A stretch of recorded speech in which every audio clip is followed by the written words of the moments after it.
이번 영상은 마자수는 어떻게 현 서북한 압록강이 되었나 라는 주제의 검토에서 한서지리지 마자수 기술을 분석하는 총 3편의 영상 중에서 그 첫 번째 영상입니다.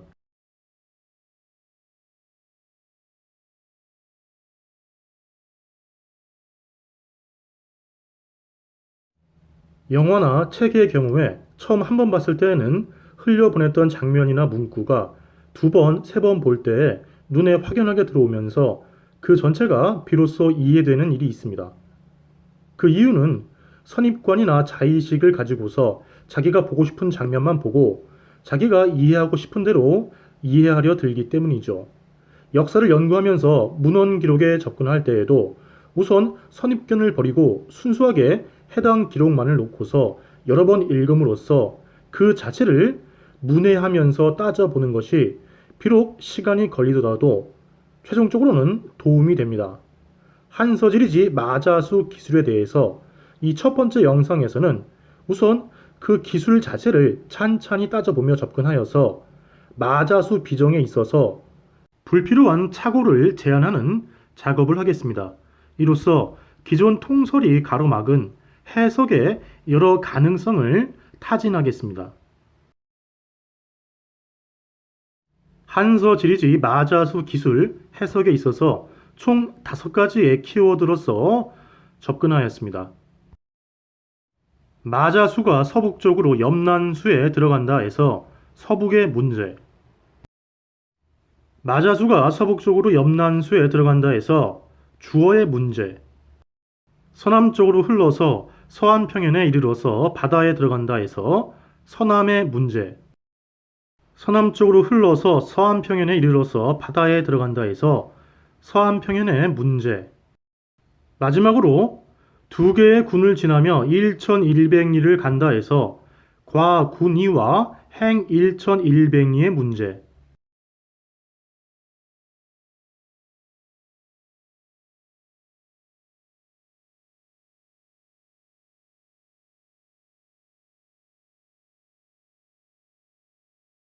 마자수가 서북쪽으로 염난수에 들어간다고 하였습니다. 이 서북이라는 방위가 서계마현의 서북쪽에서 염난수에 들어간다고 하는 뜻인지 마자수가 서계마현 지역에서 서북쪽으로 흘러서 염난수에 들어간다고 하는 뜻인지 분명히 할 필요가 있습니다. 산해경, 수경, 수경주 등의 지리지 그리고 마자수 기술이 있는 한서지리지 상에서 일반적으로 한 하천이 어느 장소에서 다른 하천에 들어가는 것을 표현할 때에는 장소의 명칭이 먼저 제시되고 그 뒤에 방위가 옵니다.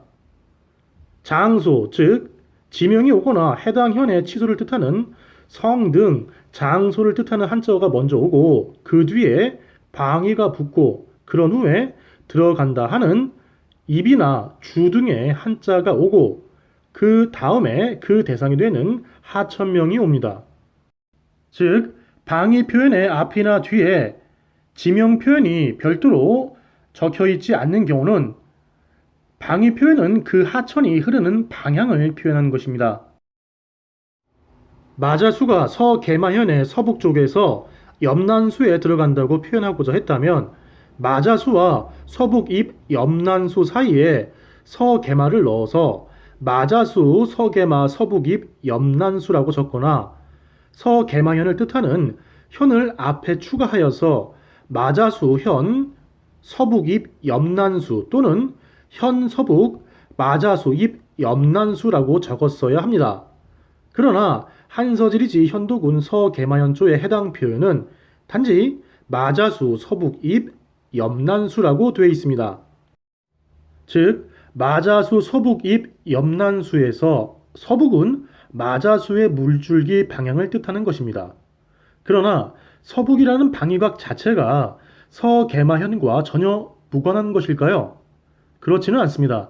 이 마자수 기술 자체는 마자수가 서계마현에 있기 때문에 서계마현 조에서 기술하는 것이므로 이 방위각은 서계마현과도 관련이 있습니다.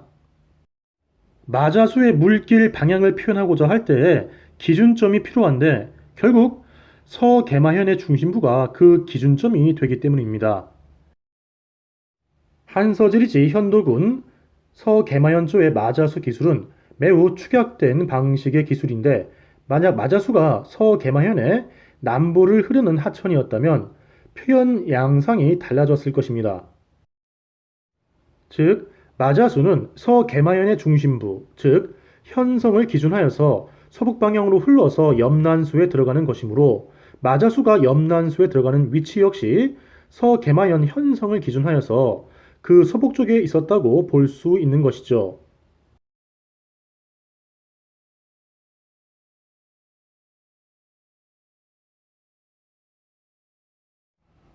마자수가 서북 쪽으로 염난수에 들어간다고 하였습니다. 선진 양안 시대부터 명청대까지 역대 문헌의 일반적 기술 방식에 따르면 A라는 하천이 B라는 하천으로 들어간다고 하면 B는 A보다 큰 하천이며 그 들어간다의 뒤부터는 그 주어가 B가 됩니다. A가 B보다 큰 하천인 경우에 또한 A가 그 문장에 일관된 주어일 경우에는 A가 B에 들어간다고 하지 않고 A가 B와 만난다고 표현합니다. 따라서 이 전체 문장에서 입 염난수 이후의 주어는 마자수가 아니라 당연히 염난수가 되어야 합니다. 즉 서남지 서안평 입해와 과군이행 1100리의 주체는 마자수가 아니라 염난수여야 하는 것이죠. 그런데 한서지리지의 마자수가 지금의 이름은 압록수다라고 641년에 진대덕이 고려기에서 처음 서술한 이래 한서지리지 해당 문장의 주어를 역대 모든 전근대 문헌이 마자수로 처리하였습니다. 즉 전근대 한국과 중국의 지식인들은 한서지리지 해당 문장의 주어가 마자수라고 이해하는 것이죠. 이들 전근대 한중의 지식인들이 지금의 우리보다 한자와 한문에 무지했다고 볼 수 있을까요? 전혀 그렇게 볼 수 없습니다. 자, 여기서 염난수의 정체에 대한 하나의 단서가 드러납니다. 한서지리지 현도군 서계마현조의 해당 문장은 마자수로 시작합니다. 해당 조목은 현도군에 속한 서계마현을 거명한 조목이고 마자수로 시작한 해당 문장은 서계마현의 지리상을 상술로서 부연한 주석입니다. 해당 문장을 마자수로 시작한 이유는 마자수가 현도군 서계마현의 주요 하천이기 때문입니다. 비록 마자수보다 염난수가 큰 하천이지만 현도군 서계마현의 지리 정보에 있어서 염난수보다 마자수가 더 중요한 하천이라는 의미가 내포된 것이죠.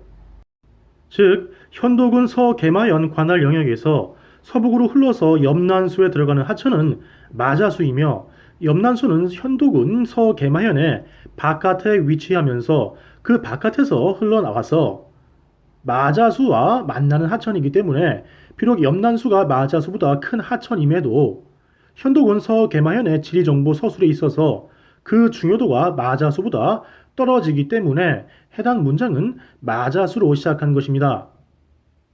이는 염난수가 현도군 서계마현뿐만 아니라 현도군을 비롯한 인근 한 군현의 영역 바깥에 존재했음을 암시합니다. 만약 염난수가 현도군 또는 인근 한 군현의 영역에서 발원하거나 그 물줄기가 이들 영역을 어느 정도 통과했다면 한서지리지상에서 다른 여러 하천을 기술한 일반적 사례와 마찬가지로 염난수의 흐름상에 다른 현의 이름이 거명되거나 어디서부터 서계마현으로 들어온다는 식으로 기술됐어야 합니다. 그런데 염난수와 관련된 다른 지명이 전혀 없고 오직 서계마현 조회에서 마자수가 들어가는 하천으로만 단 한 차례 언급되고 있습니다. 즉 이러한 서술 내용과 그 태도는 마자수와 만나기 전까지의 염난수 물줄기가 현도군뿐만 아니라 다른 한 군현의 영역 바깥에 존재했으며 한나라 영역과 무관한 곳을 흐르는 하천이었음을 암시합니다. 달리 말하면 현도군 서계마현은 마자수를 북한계로 하였으며 그 마자수의 동북쪽과 북쪽 그리고 서북쪽은 전한의 영토가 아니었다고 볼 수 있는 것이죠.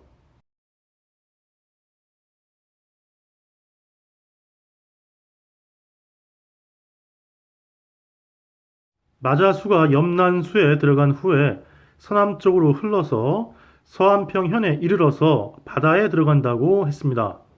따라서 마자수는 동남쪽에서 서북쪽으로 흐르다가 염난수와 만나는 지점에서 방향을 틀어서 서남쪽으로 흘러가는 강으로서 그 전체적인 형세는 시옷자에 가깝다고 할 수 있습니다. 그런데 한서지리지는 마자수와 만나기 전까지의 염난수의 물줄기 형세를 기술하고 있지 않으므로 그 지점까지의 염난수의 형세는 여러 형세를 고려할 수 있습니다. 마자수와 만나는 지점까지 서쪽에서 동쪽으로 흐르는 형세, 서북에서 동남으로 흐르는 형세, 북쪽에서 남쪽으로 흐르는 형세, 동북에서 서남으로 흐르는 형세, 동쪽에서 서쪽으로 흐르는 형세, 그리고 마자수와 마찬가지로 동남에서 서북으로 흐르는 형세 등 총 6가지를 상정할 수 있습니다. 그런데 앞에서 살펴본 바와 같이 한서지리지는 입염난수라는 표현을 통해서 마자수보다 염난수가 큰 강이라는 사실을 전달하면서도 해당 문장에서 일관되게 마자수를 주어로 사용하면서 염난수가 현도군 영역의 바깥에 위치하고 있었음을 시사하고 있습니다. 또한 그 연접한 요동군을 비롯한 전한 영역 그 어느 곳에서도 염난수는 전혀 언급되지 않았습니다. 즉 염난수가 전한 영역의 바깥에 존재하는 하천, 그것도 비교적 거대한 하천임을 시사합니다. 따라서 이 6가지 형세 중에서 어느 모양을 띠고 있을 염난수는 현도군과 요동군 등 한나라 영역의 바깥에 있는데 이 염난수를 어느 강으로 볼 수 있느냐 하는 여부가 마자수의 정체를 판별할 수 있는 주요 근거 가운데 하나의 구실을 할 수 있을 것입니다. 그런데 여기서 염난수의 이름에서 소금을 뜻하는 염이 들어가 있는 것을 주목할 필요가 있습니다. 소금에는 내륙염과 해수염이 있습니다. 만약 염난수가 그 이름 그대로 소금과 관련이 있다면 해수염이 아니라 내륙염과 관련이 있을 것입니다. 마자수는 염난수와 만난 후에 서남쪽으로 흘러서 서안평현에 이르러서 바다에 들어가는데 총 1100리 또는 2100리를 흐른다 했으므로 염난수는 바다에서 최소 수백리 내륙에 있는 하천입니다. 따라서 내륙염의 산출지와 관련이 있을 것입니다.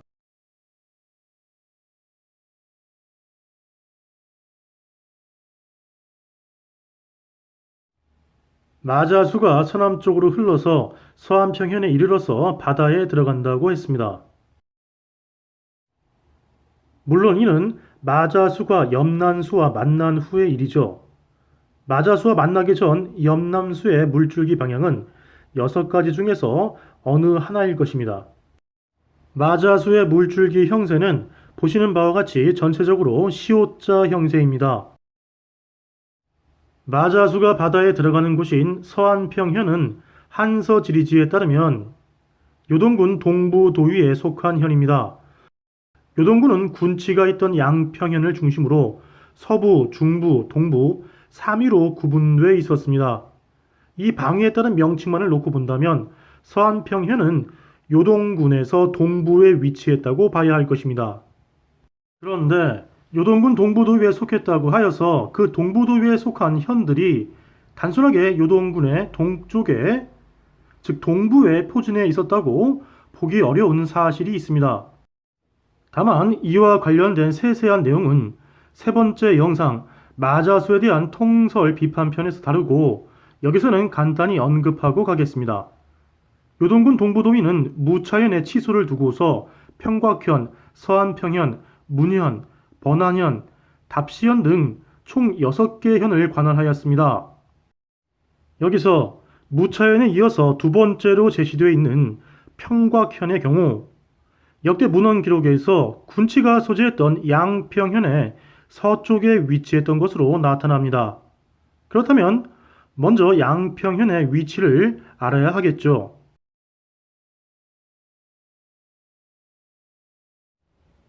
제시된 6개의 정보 가운데에서 우선 2번과 3번 그리고 6번의 기술 내용을 보겠습니다.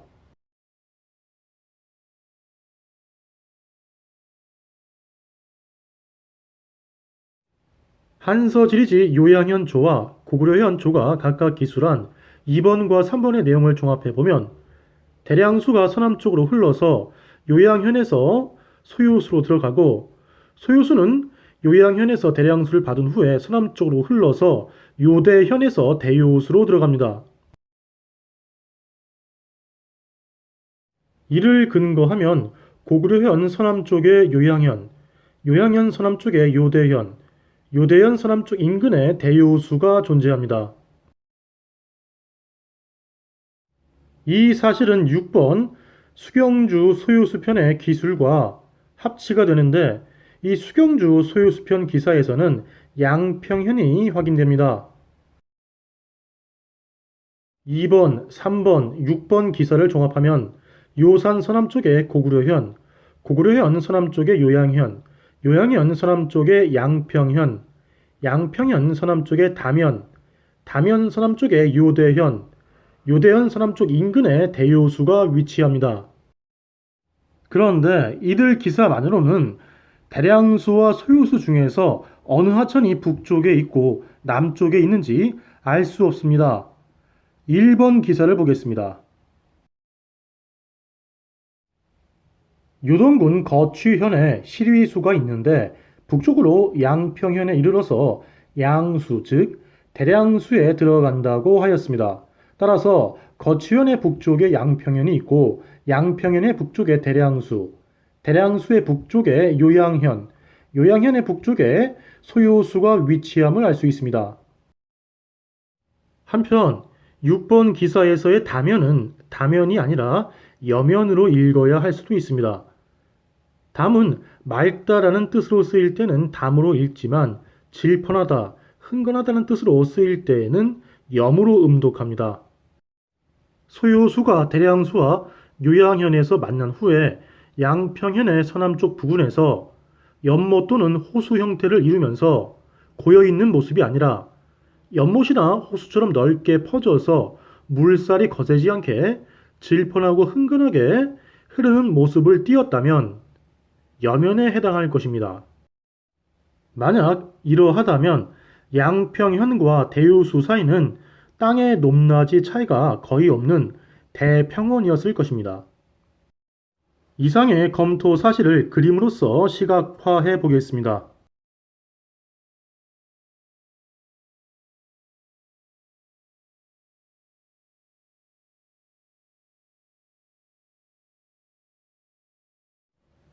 자, 다음으로 4번 기사를 보겠습니다. 고구려가 선비와 함께 요대현에 가서 요동군을 공격하니까 요동태수 채풍이 신창현에서 군사를 이끌고 나와서 싸우다가 죽임을 당했습니다. 요동군의 군치는 양평현에 있었으니까 신창현은 요대현과 양평현 사이에 있는 셈입니다. 다음으로 5번 기사를 보겠습니다. 모용인이 군사를 보내서 신창현을 공격하자 왕후가 이를 격퇴한 후에 군사를 이끌고 양평현으로 들어갔습니다. 역시 신창현이 양평현 부근에 있었음을 짐작할 수 있습니다. 그런데 모용인은 평곽현을 본거지로 하였습니다. 따라서 신창현은 평곽현과 양평현 사이에 있었다는 사실이 드러납니다. 이를 지도 위에 표시해 보겠습니다.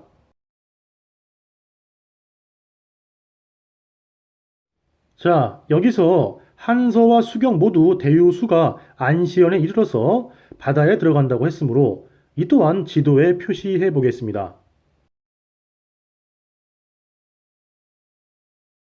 일단 이상의 문헌 기록 검토에서도 양평현이 요동군 중부도의 속현에 둘러싸여 있음을 알 수 있었으며 평곽현이 이러한 양평현과 신창현을 사이에 두고서 비교적 가까이에 존재했음이 확인됩니다.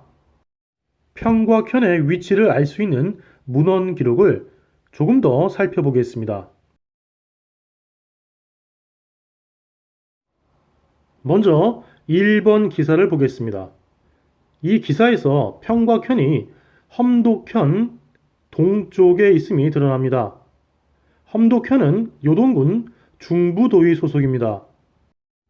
한서지리지 험독현조에서 험독이라는 이름에 대해서 2세기 말 후한의 학자 응소는 강을 유해초로 삼아서 의지한 까닭에 험독이라 이름한 것이다 라고 주석을 달았습니다.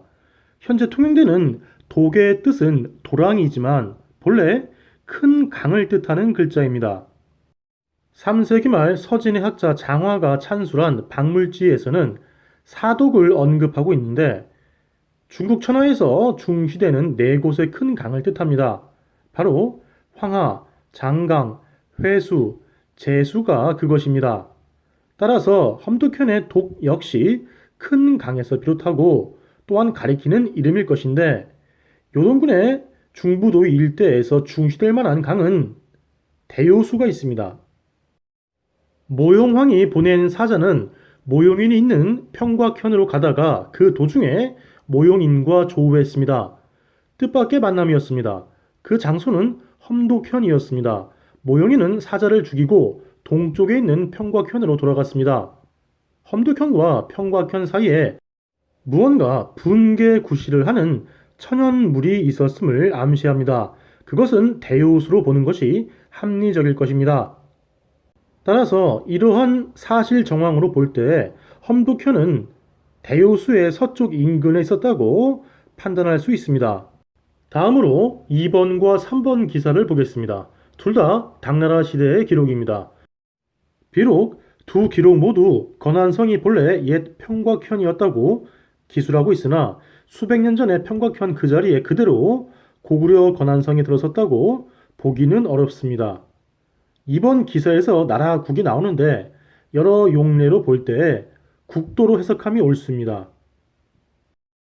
저는 이 기사의 국, 즉 국도를 현 요양 또는 그 부근으로 보고 있습니다. 3번 기사는 옛 양평현이었던 안동 도부에서 서쪽으로 300리에 평곽현이 있다고 적고 있습니다. 역시 요동군 양평현의 서쪽에 요동군 동부도의 소속에 평곽현이 있다고 적고 있는 것이죠. 네 번째 기사는 세 번째 영상인 마자수에 대한 사학계 통설 비판과 새 비정편에서 다루겠습니다.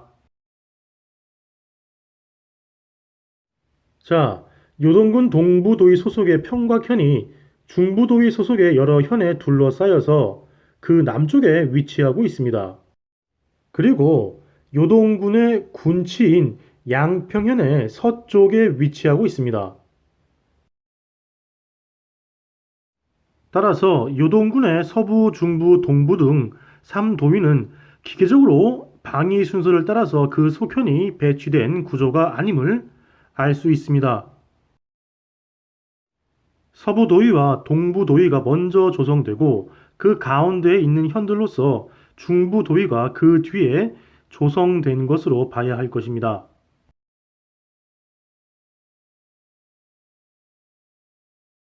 평곽현의 위치 검토에서 확인한 바와 같이 동부 도위와 그 속현들은 기계적인 방위 순서에 따라서 요동군의 동부 지역에 분포해 있지 않았습니다. 평곽현은 중부 도위의 속현들에 둘러싸여서 대체로 그 남서부에 있었으며 또한 군치가 있던 양평현의 서쪽에 위치해 있었습니다. 서안평현은 한서지리지에서 평곽현 바로 다음에 언급되어 있습니다. 즉 서안평현이 평곽현 인근에 위치해 있었다고 추정해 볼 수 있는 것이죠. 만약 서안평현이 평곽현 부근에 있었다고 본다면 서남쪽으로 흘러서 서안평현에 도달한 후에 바다에 들어간다고 한 마자수는 요동군의 동쪽 지역이 아니라 중부도위의 북쪽 또는 북동쪽에서 중부도위 지역을 서남으로 종단하면서 서안평현에 도달했다고 추정해 볼 수 있습니다.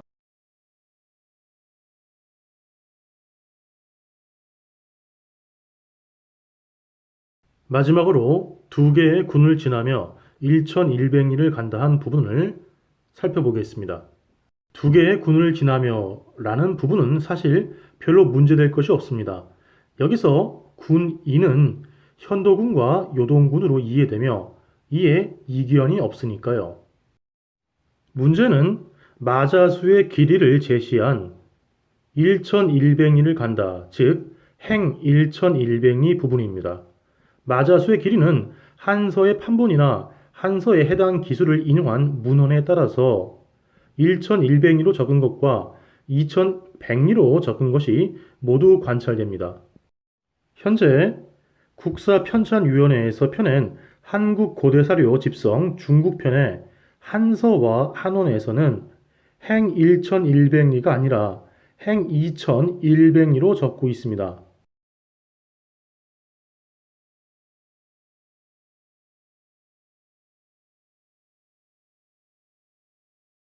한국고대사료 집성 중국편 한서의 경우 중국 중화서국에서 1996년에 펴낸 신교관본을 판본으로 하고, 한원의 경우 일본 10cm 가문이 소장한 고사본, 즉 필사본을 판본으로 한다고 밝히고 있습니다. 만약에 한서 또는 한서질이지 마자수조를 인용한 다른 문헌의 여러 판본의 영인본에서 행 2100리가 지배적으로 관찰된다면 행 2100리를 수긍할 수 있을 것입니다. 그런데 그렇지가 않습니다. 먼저 행 2100리라고 적고 있는 영인본을 보겠습니다.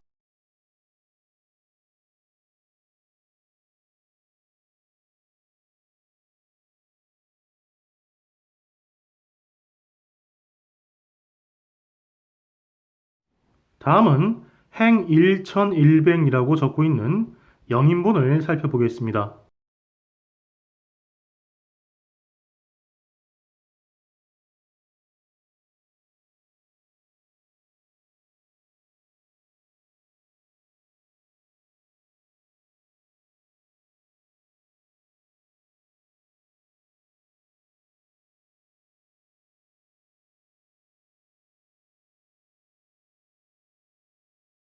제 판단은 본래 1100리가 맞고 후대 주로 청대에서 현대에 이르는 시기에 마자수를 현 압록강으로 보는 견해가 고착되면서 압록강 길이에 맞춰서 본래 1100리가 2100리에 오기라고 보는 경향이 강화되었고, 이에 따라서 1100리를 2100리로 점차 고쳐 쓰게 된 것이 아닐까 추정됩니다.